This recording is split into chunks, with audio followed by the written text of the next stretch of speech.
Hello बच्चों, welcome back my YouTube channel director with Ashish. मैं आज आप लोगों के लिए कक्षा 12 कक्षा 12 का एक नया अध्याय नंबर 8 जो कि है मानव स्वास्थ्य एवं रोग यानी ह्यूमन हेल्थ एंड डिसीज।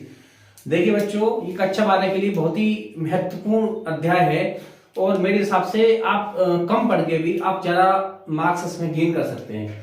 तो चलिए शुरुआत करते हैं। मानव स्वास्थ्य और रोग, मानव स्वास्थ्य एंड रोग। तो देखिए, स्वास्थ्य की परिभाषा क्या होती है, हेल्थ किसको कहते हैं। तो WHO एक संस्था है, हमारी अंतरराष्ट्रीय संस्था है जिसे वर्ल्ड हेल्थ ऑर्गेनाइजेशन कहते हैं।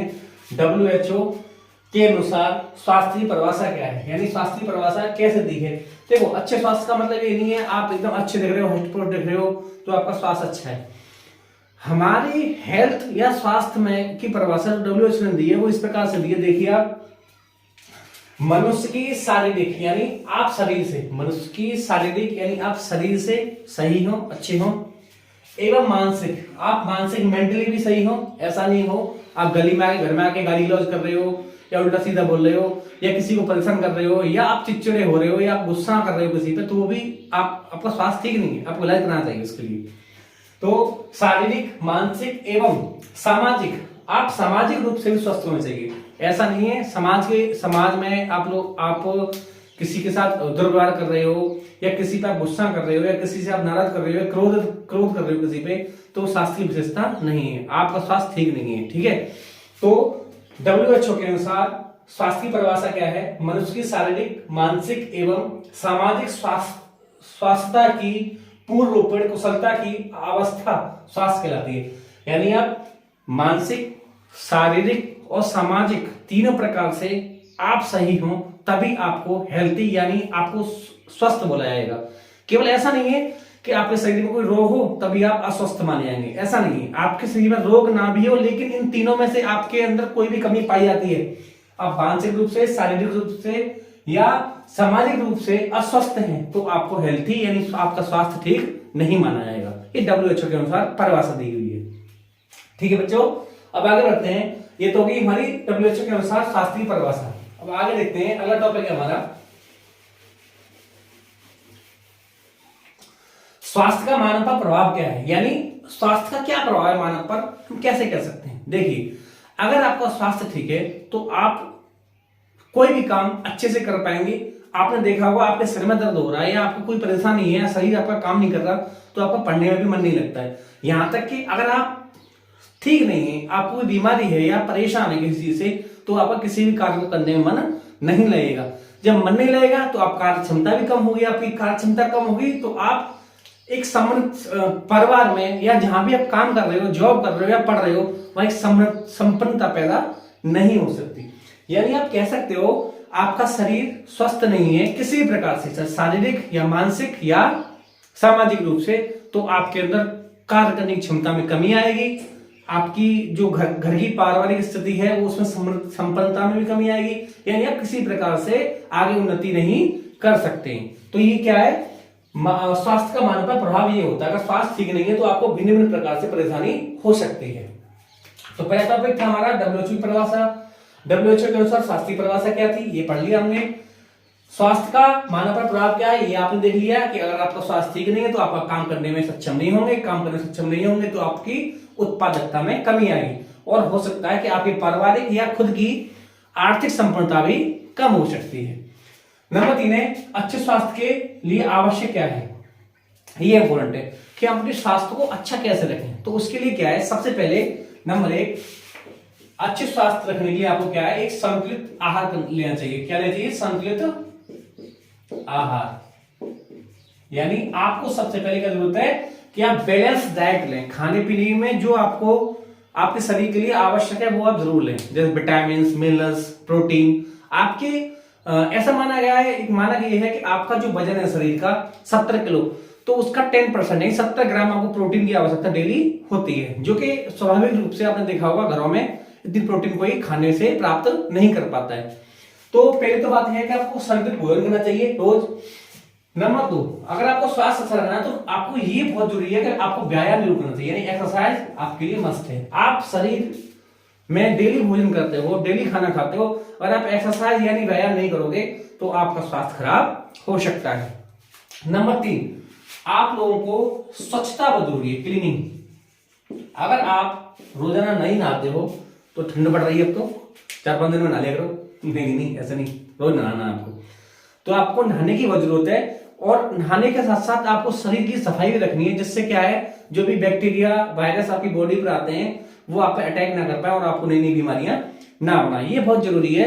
और हाँ, और हो सके तो एक काम कर लो, आप योग जरूर किया करें, प्राणायाम किया करें। यानी आप लोगों को योग और प्राणायाम की आवश्यकता है, क्योंकि योग करने से, प्राणायाम करने से हमारे शरीर में एनर्जी, स्फूर्ति आती है। और मैं तो ये कहता हूं, आप लोगों के पास समय नहीं है, आप बच्चे हो, पढ़ने वाले हो, आपके पास समय नहीं है, तो आप ज्यादा नहीं तो 1-2 किलोमीटर आप वॉक कर लिया करें, टहल लिया करें, जिससे क्या होता है, नई ऊर्जा मिलती है, शरीर एकदम स्फूर्ति में रहता है। ठीक है, ये बहुत जरूरी है। अगर आपको अच्छा स्वास्थ्य रखना है तो ये चीजें बहुत जरूरी है कि डाइट भी आपको लेनी है, जो आपकी डाइट है वो लेनी है, अच्छी डाइट लेनी है, व्यायाम करना है, और आपको स्वच्छता पे ध्यान रखना है, यानी साफ सफाई शरीर की रखनी है। ठीक है, चलो अब बेटा अगला है, हमने पढ़ लिया, परिभाषा पढ़ ली, स्वास्थ्य पर प्रभाव क्या होता है। अगर अच्छा स्वास्थ्य है आपका तो शरीर कैसा रहेगा, और अच्छे स्वास्थ्य को रखने के लिए आपको किन किन चीजों की आवश्यकता होती है, ये आपने देख लिया। नंबर 4 है रोग, डिसीज। नंबर 4 है रोग, इनसे बोलते हैं डिसीज। रोग क्या होता है, तो मैंने अभी आपको पहले ही बताया था, रोग का मतलब है हमारे शरीर का कोई अंग या कोई अंग तंत्र सुचारू रूप से कार्य नहीं कर रहा हो, या उसे कार्य करने में कोई बाधा उत्पन्न हो रही हो। एक सेकंड, कोई बाधा उत्पन्न हो रही हो, या कोई शरीर का कोई अंग सुचारू रूप से कार्य नहीं कर रहा हो, तो वह रोग की स्थिति में आता है। जैसे हमारा हाथ काम कर रहा है, अभी गिर जाए, हमारा हाथ टूट जाए, तो क्या है, वो रोग हो गया हमें, यानी वो हाथ टूट गया तो हमारा हाथ उस हिसाब से काम नहीं करेगा, तो क्या है, वो रोग की श्रेणी में आता है। यानी हमारे शरीर के जब एक या एक से अधिक अंगों के कार्य करने पर प्रतिकूल प्रभाव पड़ने लग जाए, यानी जो काम है वो काम नहीं कर रहा हो, तो उसे हम रोग कहते हैं। जैसे हम डेली खाना खाते हैं, खाने में ग्लूकोज होता है, कार्बोहाइड्रेट होता है, वो हमें ऊर्जा देता है। लेकिन कभी कभी क्या होता है, हमारे अग्नाशय में, पैंक्रियाज में एक अल्फा बीटा सेल्स होती हैं, जहां से बीटा से इंसुलिन निकलता है। अगर हमारा इंसुलिन निकलना कम हो जाए तो हमें डायबिटीज रोग हो जाता है। तो हमें बीमारी नहीं आ रही है, तो बहुत सारे विकार होते हैं शरीर में, जो क्या है, रोग को जन्म देते हैं। तो आपको रोग समझ में आ गया होगा, इस शरीर का कोई अंग सुचारू रूप से कार्य ना करे, या कोई अंग में बाधा आ जाए, उसी को क्या कहते हैं, रोग कहते हैं। ठीक है, अगला है, अब रोग क्या होते हैं, रोग 2 प्रकार के होते हैं। जो मुख्यतः रोग 2 प्रकार के होते हैं, कैसे होते हैं, एक बार पढ़ लेते हैं। रोग एंड डिसीज 2 प्रकार की होती हैं। देखिए बेटा, एक तो होती है जन्मजात, और एक होती है उपार्जित।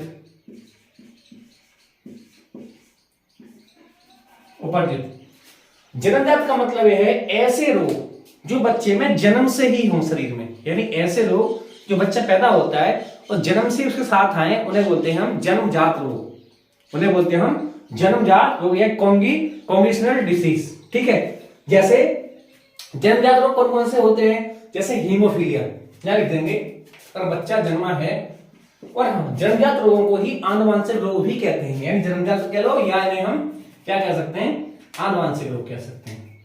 क्या कह सकते हैं, आनुवंशिक रोग। ठीक है, ऐसे रोग जो जन्म से ही बच्चे में आते हो या उपस्थित हो, उन्हें बोलते हैं हम जन्मजात रोग। जैसे उदाहरण देखेंगे, जैसे हीमोफीलिया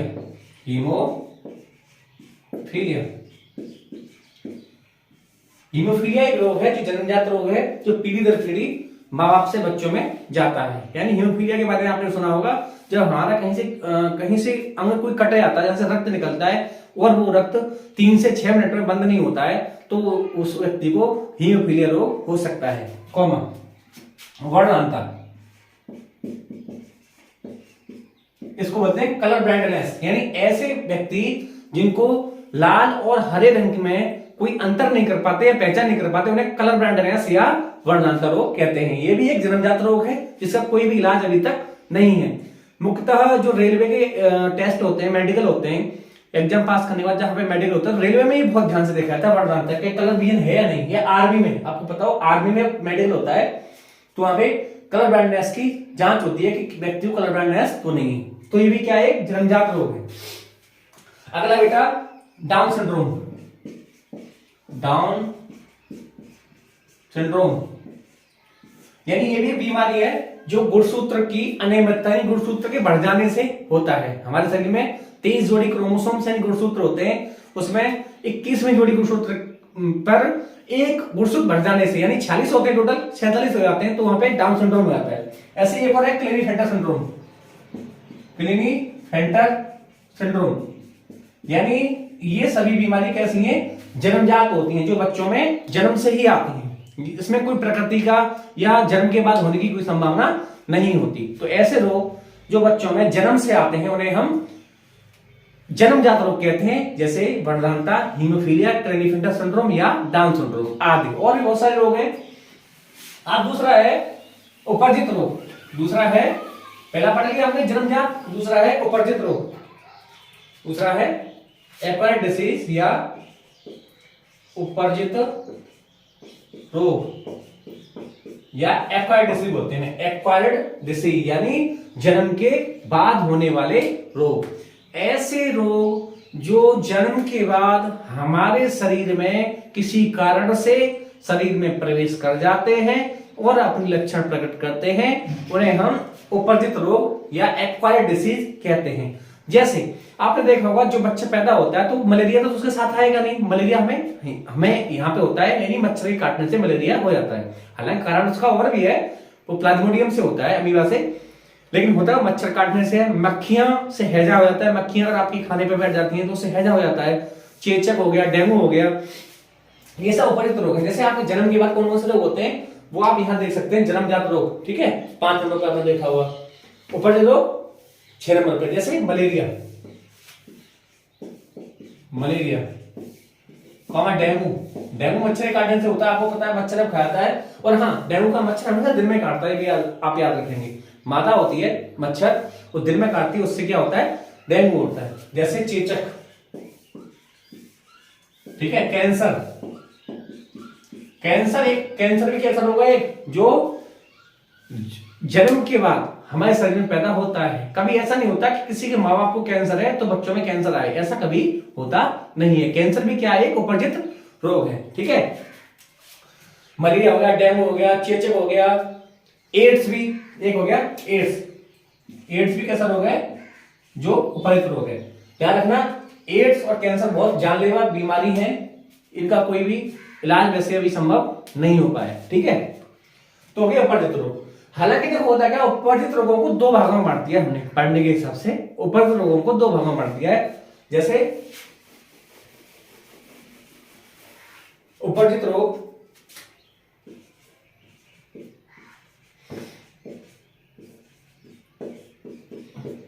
दो भागों में बांट दिया है। ये 2 प्रकार होते हैं। एक तो होता है संक्रामक डिसीज, ये याद रखा है, संक्रामक रोग। एक होता है असंक्रामक रोग,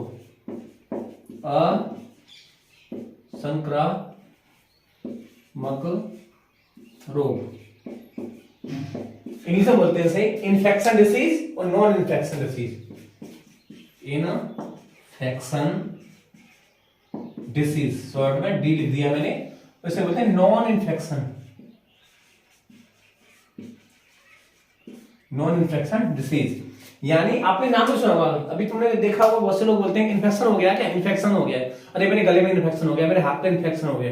तो ऐसे व्यवहार में हम बोल देते हैं इन्फेक्शन को हिंदी में बोलते हैं संक्रमक। तो ध्यान सुन लो, संक्रमक रोग ऐसे रोग होते हैं जो एक व्यक्ति से दूसरे व्यक्ति में चले जाएं। ऐसी बीमारी, ऐसे रोग जो एक व्यक्ति से दूसरे व्यक्ति में पहुंच जाते हैं, चले जाते हैं, उन्हें बोलते हैं हम इन्फेक्शन डिसीज या संक्रमक रोग। इन्फेक्शन या संक्रमक रोग। जैसे जुकाम, आपने देखा होगा, एग्जांपल देता हूं यहाँ पे, एग्जांपल जुकाम क्या है, किसी व्यक्ति को जुकाम हो रहा हो, उसके पास में कोई व्यक्ति बैठा हो और वो अगर खांसता है, छींकता है, तो उसके जो ड्रॉपलेट्स हैं यानी जो कण है वो उसमें चले जाते हैं, सांस के द्वारा उसे जुकाम हो जाता है। आपने भी देखा होगा कोरोना, कोरोना तो बहुत तेजी से रहा है 2020 से लेकर 22 तक। आपने देखा होगा कोरोना क्या है, आपने देखा 2 गज की दूरी, मास्क है जरूरी। तो उसमें भी क्या था, कोरोना में क्या होता है, एक क्या है, इन्फेक्शन डिसीज है जो एक व्यक्ति से दूसरे व्यक्ति में बहुत तेजी से जाती है। तो कोरोना भी क्या है, इन्फेक्शन डिसीज की श्रेणी में आता है। कॉमा अगला देखो, संक्रमण में क्या हो गया, कोरोना हो गया, कॉमा टीबी, टीबी ट्यूबरकुलोसिस। आपने देखा होगा टीबी क्या है, एक ऐसा रोग है, कोई खांस रहा व्यक्ति वो दूसरे व्यक्ति पे आराम से जा सकती है। ठीक है। दाद, दाद देखा आपने, दाद में क्या है, किसी व्यक्ति को खुजली के दाद हो रहा हो और उसे कपड़े से आपने पहुंच लिया, यानी उसके यूज किए हुए कपड़े से आपने पहुंच लिया, तो आपको भी दाद होने की संभावना बहुत ज्यादा होती है। और एक सबसे ज्यादा इन्फेक्शन में, सबसे ज्यादा में खतरनाक है वो बेटा एड्स, एड्स ये सबसे खतरनाक है, जो क्या है, संक्रामक रोग है, इन्फेक्शन डिसीज में आता है, जो एक व्यक्ति से दूसरे व्यक्ति में बहुत तेजी से फैलता है और एक क्या है, जानलेवा बीमारी है, इसका कोई भी इलाज अभी संभव नहीं हो पाया है। तो एड्स को हम वैसे डिटेल में पढ़ाएंगे आगे, एड्स के बारे में पूरी चर्चा करेंगे। लेकिन एड्स ध्यान रखना एक बहुत ही खतरनाक बीमारी है जो HIV वायरस से होती है। ठीक है। तो संक्रामक रोग कौन कौन से होते हैं, जो एक व्यक्ति से दूसरे व्यक्ति में आसानी से चले जाते हैं, उन्हें बोलते हैं संक्रामक रोग या इन्फेक्शन डिसीज। अब बात आती है बेटा असंक्रामक रोग, नॉन इन्फेक्शन डिसीज, यानी असंक्रामक रोग कौन से होते हैं, ऐसे रोग जो एक व्यक्ति से दूसरे व्यक्ति में नहीं जाते हैं, असंक्रामक रोग कहलाते हैं। जैसे एग्जांपल देखेंगे इसका, कैंसर, किसी व्यक्ति को कैंसर है, आप उसके साथ रह रहे हो, आप उसके साथ रह रहे हो, उसका कपड़ा भी यूज कर रहे हो या उसका खाने पीने की चीजें भी यूज कर रहे हो, तो आपको कैंसर कभी नहीं हो सकता, क्योंकि कैंसर क्या है, एक व्यक्ति से दूसरे व्यक्ति में नहीं जाता है। डायबिटीज, मधुमेह जिसे बोलते हैं आप, मधुमेह, शुगर जिसे बोलते हैं मधुमेह, डायबिटीज। आपकी मम्मी को या पापा को घर में किसी को डायबिटीज है, तो आपने देखा होगा आपको डायबिटीज उन्हें छूने से, उनका झूठा खाने से कभी नहीं हो सकती है, क्योंकि ये क्या है, नॉन इन्फेक्शन डिसीज में आती है। घेंगा, घेंगा जिसमें गला फूल जाता है, जो आयोडीन की कमी से होता है, आपने देखा होगा आयोडीन कमी से घेंगा रोग होता है। वो भी घेंगा क्या है, नॉन इन्फेक्शन डिसीज है, जो एक व्यक्ति से दूसरे व्यक्ति में कभी नहीं जाती है। कोई भी एलर्जी आपने देखा होगा, एलर्जी, एलर्जी क्या है, एलर्जी हर व्यक्ति को अलग अलग टाइप से होती है, किसी को आटे से हो जाती है, किसी को मिर्ची खाने से हो जाती है, किसी को धूल के कणों से हो जाती है। तो ऐसा तो है नहीं किसी को एलर्जी है तो वो एलर्जी मुझे भी हो जाएगी, नहीं होगी ना। किसी के दाने निकलाए मान लो धूप में, और मैं भी धूप में चल रहा हूं, तो जरूर थोड़ी मुझे भी एलर्जी हो जाएगी। तो क्या है, ये कोई इन्फेक्शन डिसीज में नहीं आती है। तो बेटा हमने पढ़ लिया अब तक स्वास्थ्य की परिभाषा क्या होती है, WHO के अनुसार स्वास्थ्य का मानव पर क्या प्रभाव पड़ता है, ये पढ़ लिया आपने। अच्छे स्वास्थ्य के लिए क्या आवश्यक है, ये बताया आपको मैंने कि बैलेंस डाइट लो, व्यायाम करो, योग करो। रोग क्या होता है, शरीर में कोई विकार उत्पन्न है, कोई काम शरीर का कोई अंग सही रूप से सुचारू रूप से कार्य नहीं करा, तो रोग कहलाता है। कुछ जन्मजात रोग होते हैं जो बच्चे अपने साथ जब पैदा होते हैं तो लेकर आते हैं। एक उपर्जित रोग होते हैं जो हम जन्म के बाद यहाँ पर इन्हेरिट करते हैं, या जन्म के बाद हमारे शरीर में पैदा होते हैं, उन्हें बोलते हैं उपर्जित रोग। उपर्जित रोगों को 2 भागों में बांटा गया था, संक्रमक और असंक्रमक रोग, यानी इन्फेक्शन और नॉन इन्फेक्शन डिसीज। इन्फेक्शन रोग क्या होते हैं, जो एक व्यक्ति से दूसरे व्यक्ति में आसानी से चले जाते हैं, उन्हें बोलते हैं संक्रमक रोग। और असंक्रमक रोग कौन से होते हैं, जो एक व्यक्ति से दूसरे व्यक्ति में नहीं जाते हैं, उन्हें बोलते हैं असंक्रमक रोग। तो बेटा इतनी टॉपिकों के बारे में हमने एक छोटा सा व्यू लिया है, अभी तो कोई खास हमने इसमें पढ़ाई नहीं की, अभी एक एक करके सब डिसीजों के बारे में चर्चा करेंगे।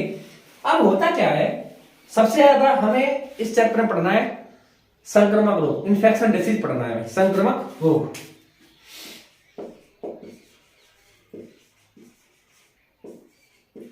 यानी जो संक्रमक रोग होते हैं बोलते हैं इन्फेक्शन डिसीज, इन्फेक्शन डिसीज, इनके बारे में पढ़ेंगे हम। तो देखिए संक्रमक रोग होते क्यों है, पहले तो बात आती है रोग क्यों होते हैं, कैसे हो जाते हैं, क्या कारण है इसके पीछे। तो ध्यान रखना, रोग फैला जो होते हैं वो रोग वाहकों से होते हैं। एक होता है रोग वाहक, रोग वाहक, रोग वाहक जिसे बोलते हैं हम वेक्टर, रोग वाहक या पैथोजन बोलते हैं, पैथोजन। एक रोग वाहक होता है और एक होता है रोग जनक, रोग जनक। या रोगाणु बोलते हैं इसे, रोगाणु। ठीक है, एक होता है रोगवाहक जिसे इंग्लिश में वेक्टर बोलते हैं, एक होता है रोगाणु या पैथोजेंस, इसे इंग्लिश में बोलते हैं पैथोजेंस, पैथोजन, इसे बोलते हैं वेक्टर। तो देखिए बेटा, रोगवाहक क्या होता है, जिससे हमें कोई बीमारी होती है, ऐसे जीव या ऐसी कोई भी पदार्थ जिससे हमें कोई बीमारी उत्पन्न होती है उसे बोलते हैं हम रोग जनक या रोगाणु। जैसे जीवाणु, जीवाणु से हमें बहुत सारे रोग होते हैं, यानी इनको बोलते हैं बैक्टीरिया, बैक्टीरिया, विषाणु, इसे बोलते हैं इसमें वायरस, एक होता है कवक, इसे बोलते हैं फंगस या फंजाई, ये होता है प्रोटोजोआ, प्रोटोजोआ। इन सबसे हमें बीमारी होती है शरीर में और हमारे शरीर में नए नए रोग पैदा होते हैं। अब इन रोगाणुओं को या रोग जनकों को जो भी माध्यम हमारे शरीर में या शरीर तक पहुंचाता है, किसी माध्यम से पहुंचाता है, उसे बोलते हैं रोगवाहक, यानी वेक्टर बोलते हैं उसे। रोगवाहक कौन होते हैं, किसी विषाणु या जीवाणु को हमारे शरीर तक पहुंचाते हैं, उसे बोलते हैं रोगवाहक। जैसे मक्खी, मच्छर आदि। मक्खी किसी गंदी जगह पे बैठती है और अपने पंजों या मुंह में कोई गंदी चीज फंसा के हमारे खाने की चीजों पे छोड़ जाती है। तो जो मक्खी क्या काम कर रही है, जो जीवाणु विषाणु को गंदी चीज से हमारे भोजन तक लाने का काम कर रही है, उसे बोलते हैं वेक्टर। ऐसी मच्छर में क्या है, वहां पे वेक्टर है। मच्छर कोई बीमारी नहीं फैलाता है, मच्छर का काम है केवल बीमारी को एक जगह से हमारे शरीर तक पहुंचाना, जैसे प्रोटोजोआ को पहुंचाना। जैसे आपको मलेरिया होता है, मलेरिया प्लाज्मोडियम से होता है, तो मच्छर वहां पे केवल किसका काम करता है, वेक्टर यानी कैरियर का काम करता है, वाहक का काम करता है, यानी किसी चीज को हमारे शरीर तक पहुंचा रहा है। मक्खी भी यही काम करती है। मैं आपको समझा पा रहा हूँ शायद। तो ये पहला लेक्चर था मेरा, बहुत मैंने केवल चैप्टर के बारे में थोड़ी थोड़ी आपको चीजें बताई हैं। पहला है ये पार्ट 1 मानव स्वास्थ्य एवं रोग का। उम्मीद करता हूं आपको समझ में आया होगा और इससे आगे कंटिन्यू रखेंगे हम। अभी सारे रोगों के बारे में चर्चा करेंगे हम, मलेरिया क्या होता है या टीबी क्या होती है, इसके बारे में पूरी डिटेल में चर्चा करेंगे हम। तो बने रहिए हमारे साथ। Thank you so much, bye bye.